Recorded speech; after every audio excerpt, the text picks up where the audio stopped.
মহেশতলা রবীন্দ্রনগরে বিশৃঙ্খলার ঘটনায় প্রকৃত দোষী শাস্তির দাবিতে সিপিআইএম এর শান্তি মিছিলে সিপিআইএম নেতা মোহাম্মদ সেলিম ও সুজন চক্রবর্তী।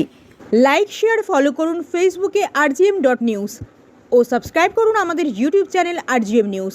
সঠিক খবর সবার আগে দেখতে সঙ্গে থাকুন। অবৈধ কার্যকলাপ চ্যানেল দ্বারা প্রদত্ত সমস্ত সামগ্রী শুধুমাত্র শিক্ষামূলক উদ্দেশ্যে তৈরি। সমস্ত বক্তব্যের জন্য চ্যানেল দায়ী নয়। মাত্র কদিন আগে দক্ষিণ 24 পরগনা জেলার রবীন্দ্রনগর থানার সামনে ফল দোকান বসানোকে কেন্দ্র করে উভয় পক্ষের মধ্যে মারামারির ঘটনা ঘটে। পরবর্তীকালে পুলিশের সঙ্গে ধস্তাধস্তিতে জড়িয়ে পড়ে পক্ষের মানুষজন। পুলিশকে লাঠি এবং কাঁদানে গাছ চালাতে হয়। গ্রেপ্তার হয় বহু মানুষ। আজ বিকাল থেকে সন্ধ্যা পর্যন্ত রবীন্দ্রনগরে বিশৃঙ্খলার ঘটনায় প্রকৃত দোষীদের শাস্তি ও এলাকার সম্প্রীতি বাতাবরণ রক্ষার্থে সিপিআইএম এর পক্ষ থেকে শান্তি ও সম্প্রীতি মিছিল করা হয়। এই মিছিলের প্রথম সারিতে দেখতে পাওয়া যায় মোহাম্মদ সেলিম এবং সুজন চক্রবর্তীকে।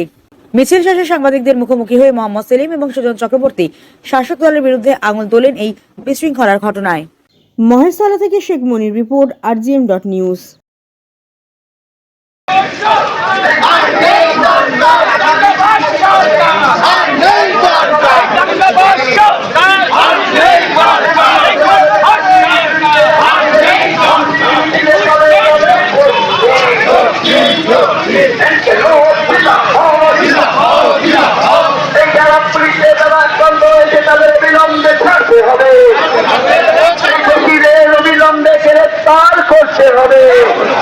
এই দাবিতে আমাদের এই মিছিল চলছে। তৃণমূলের সাম্প্রদায়িকতার বিরুদ্ধে আমাদের এই মহামিছিল চলছে। এই তৃণমূল ও বিজেপির মানুষে মানুষে ভাগ করার রাজনীতির বিরুদ্ধে আমাদের এই সম্প্রীতির মিছিল চলছে। এই বিজেপি ও তৃণমূলের সাম্প্রদায়িকতার প্রশ্নে আমাদের এই মহামিছিল চলছে। ভাগ করা চক্রান্তের বিরুদ্ধে লাল ঝান্ডার লড়াই। ভাগ করা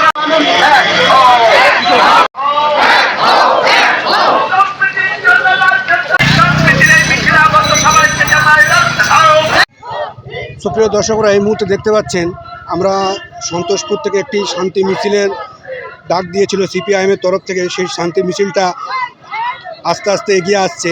1 নম্বর যে পার্টি অফিসে, সেই পার্টি অফিস থেকে রওনা দিয়েছে এবং এটা রবীন্দ্রনগর থানা পর্যন্ত যাবে।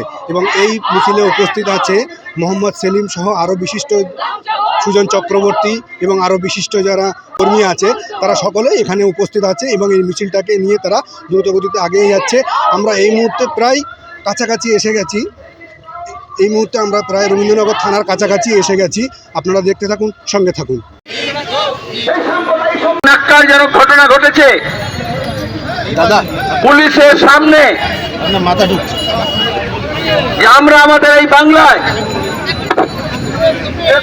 যেটা রবীন্দ্রনাথের, যেটা নজরুলের, যেটা সুকান্তের, যেটা জ্যোতি বসুর, কখনো আমরা ভাবতে পারিনি। আজকে তৃণমূলের সরকারের নামে আর পুলিশকে দলদাস বানিয়ে দিয়ে মস্তান, গুন্ডা, দাঙ্গাবাজ, ধর্ষক, সাম্প্রদায়িক শক্তি তাদের বারবারন্ত হতে দেওয়া হয়েছে। এই মহেশতলা, মেডিয়াপুর, বরতলা, রবীন্দ্রনগর বিস্তীর্ণ এলাকা, যেখানে হিন্দু মুসলমান সম্প্রদায়ের মানুষ বরাবর একসঙ্গে শান্তিতে থেকে এসছেন। আগে কখনো এরকম চেষ্টা হয়নি, এমন না। দাঙ্গা বাঁধানোর চেষ্টা হয়েছে। আমার নিজে মনে আছে এই মিডিয়াপুরে গার্ডেনিসে মহেশতলায় 80-র দশকের গোড়ায় যখন বামফ্রন্ট সরকার প্রথম এলো, মাঝে মধ্যেই হাঙ্গামা লাগানোর চেষ্টা হয়েছিল। তখন জ্যোতি বসুর সরকার ছিল। আর পুলিশ এরকম দালাল চামচা হয়ে যায়নি। তাদের উর্দির দাম ছিল, তাদের একটা মর্যাদা ছিল। আজকে পুলিশ নিজের উর্দি পড়েছে, কিন্তু প্যান্ট খুললে দেখবেন ভেতরে তৃণমূলের ঝান্ডা আছে বা হাতের প্যান্টে, যার ফলে অকর্মণ্য হয়েছে। কসবা থানায় দেখেছেন, আগে অভিযোগ জানানো হয়েছে ওই তৃণমূল নেতার বিরুদ্ধে মহিলারা বলেছে, ছাত্রীরা বলেছে, পুলিশ কোনো ব্যবস্থা নেয়নি।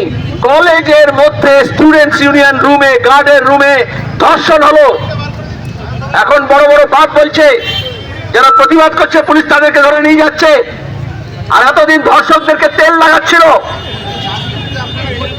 বুদ্ধদেব ভট্টাচার্য মুখ্যমন্ত্রী ছিলেন এই বাংলায়, কি বলেছিলেন? যদি এখানে কেউ দাঙ্গা করতে আসে তার মাথা ভেঙে গুড়িয়ে দেওয়া হবে। কেন বলেছিলেন? কারণ বাংলার মানুষ, সে হিন্দু হোক, সে মুসলমান হোক, সে বৌদ্ধ হোক, খ্রিস্টান হোক, শিখ হোক, জৈন হোক, পারসিক হোক, সে তো শান্তি চায়, সে তো দাঙ্গা চায় না। আজকে আরএসএস মমতাকে দুর্গা বানিয়েছে, আর তারপরে বলেছে কুছ পরোয়া নেই, দুর্গার 10টা হাত ছিল, আমরা মমতার হাত, বজরং দল, বিশ্ব হিন্দু পরিষদ, এবিভিপি, দুর্গা বাহিনী, 1000টা নাম নিয়ে। আর মমতা ব্যানার্জি পুলিশকে বলেছেন, যতক্ষণ ব্লক প্রেসিডেন্ট তৃণমূলের, যতক্ষণ তার অঞ্চল প্রেসিডেন্ট তৃণমূলের যদি না বলে তুমি থানার বাইরে বেরোবে না। আর পুলিশও মনে করেছে যে 2 চাকা 4 চাকা হেলমেট নেই, স্কুটারে 2-3জন লোক উঠেছে, একটু দর্জি এলাকায় বেশি মাল নিয়ে যাচ্ছে মেটাডোরে, ছোট হাতিতে, ওখানে যদি কামাই থাকে তখন দেখবেন পুলিশের হাত পিস করছে, রাস্তার মোড়ে মোড়ে টাকা নিচ্ছে। এরকম তুলসী তলা আছে, সাজের প্রদীপ দেওয়া হয়, কেউ ধূপ জ্বালায়, প্রণাম করে, সন্ধ্যা আরতি করে, তা ভক্তির ব্যাপার আছে। কিন্তু আরএসএস, বিজেপি মনে করছে যদি মন্দির থেকে বার করে, উঠোন থেকে বার করে রাস্তায় নর্দমার ধারে ধর্মকে নিয়ে আসা হয়, তাহলে বোধহয় ওদের ভোট বাড়বে। আর এই জন্য মমতার অকর্মণ্য পুলিশ থানার সামনে যখন তুলসী পোতা হলো বকরিদের ছুটির সময়, তখন কি করছিল? রবীন্দ্রনাথ থানার পুলিশ আসলে এখানে অভিষেক ব্যানার্জি এমপি ভোট লুট করার জন্য, ভোটের সময় সাধারণ মানুষকে সাহায্য করার জন্য, লাল ঝান্ডা এদের মাথা তুলে না দেয় তার জন্য যে পুলিশ মিথ্যা মামলা করবে, তোলা তুলে দেবে, গরু পাচার, কয়লা পাচার, সোনা পাচার, চাকরি বিক্রি, লুটের টাকার ভাগ পৌঁছে দেবে, সেই রকম অফিসারকে পোস্টিং দেওয়া হয়। আরে ডায়মন্ড হারবার কেন্দ্রে অভিষেকের খাস তালুক বেছে বেছে সবচেয়ে চোর, সবচেয়ে গুন্ডা সর্দার, সবচেয়ে হারামখোর পুলিশ অফিসারকে দিয়েছে এই ডায়মন্ড হারবার কেন্দ্রে বসানো হয়, থানা থেকে এসপি অফিস পর্যন্ত। কোন অবস্থা নেবে না। আর এখানে নাকি বলছে হোর্ডিং লাগিয়েছে অভিষেক ব্যানার্জি, দেখছি ছবি লাগিয়ে, নিঃশব্দ বিপ্লব। আরে সশব্দে দাঙ্গা হচ্ছে, তখন তোমার শহরের পুলিশ, কামাল পুলিশ ঘুমাচ্ছে। আর বিপ্লবটা সশব্দে করতে হয়, আর বিপ্লব জানতে হলে লাল ঝান্ডা ধরতে হয়, কাস্তে হাতুড়ি ধরতে হয়। তোলাবাজি করে, সোনা পাচার করে ব্যাংককে, লন্ডনে, দুবাইতে এ রাজ্যের টাকা, চাকরি বিক্রির টাকা পাচার করে দিয়ে কোনো বিপ্লব হয় না।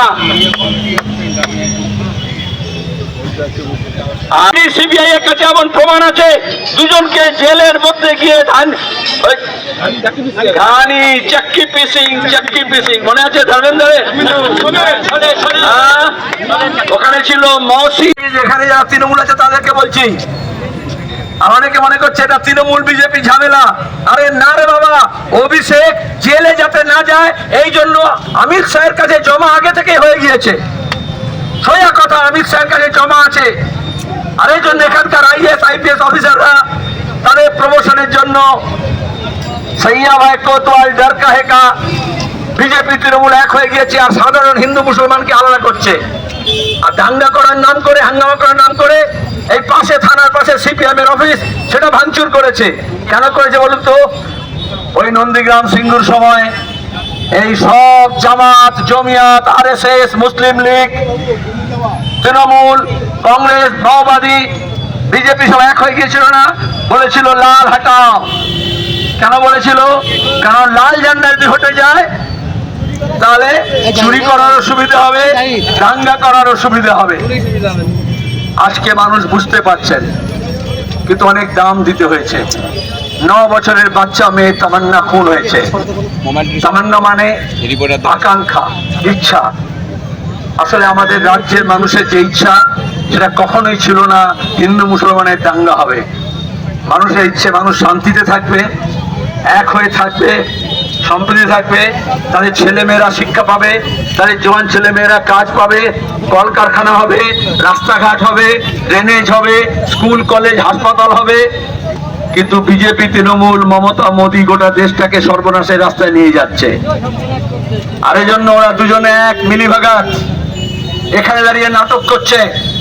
আর সেই নাটকে এমন সব যেটাতে সংঘর্ষ হয় এমন বিষয় সামনে নিয়ে আসে।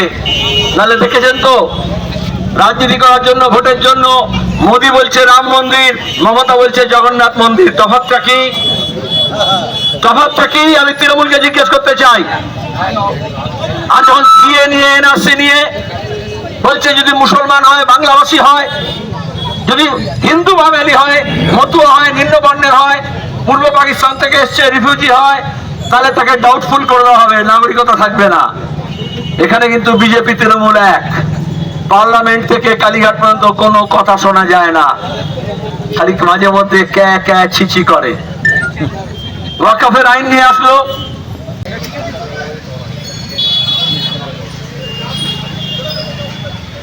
আপনার বাড়ি, অফিস এবং দোকানকে সুরক্ষিত রাখুন টোটাল সিকিউরিটি সলিউশনের সাথে।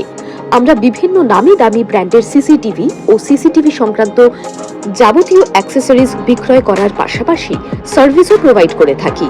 টোটাল সিকিউরিটি সলিউশন একটি নির্ভরযোগ্য প্রতিষ্ঠান যা 24/7 সার্ভিস প্রোভাইড করে থাকে। তাছাড়া এই প্রতিষ্ঠান দীর্ঘদিন ধরে যত্ন সহকারে দোকান, বাড়ি, কারখানা, school, nursing home, hotel, restaurant, শোরুমগুলিতে পরিষেবা দিয়ে চলেছে। আমাদের এখানে প্রশিক্ষণপ্রাপ্ত টেকনিশিয়ান দ্বারা কাজ করানো হয়। আমাদের ঠিকানা গার্ডেন রিচ, মেটিয়া ব্রুজ, কলকাতা 700024। বিশদে জানতে যোগাযোগ করুন 7003047447 এই নম্বরে।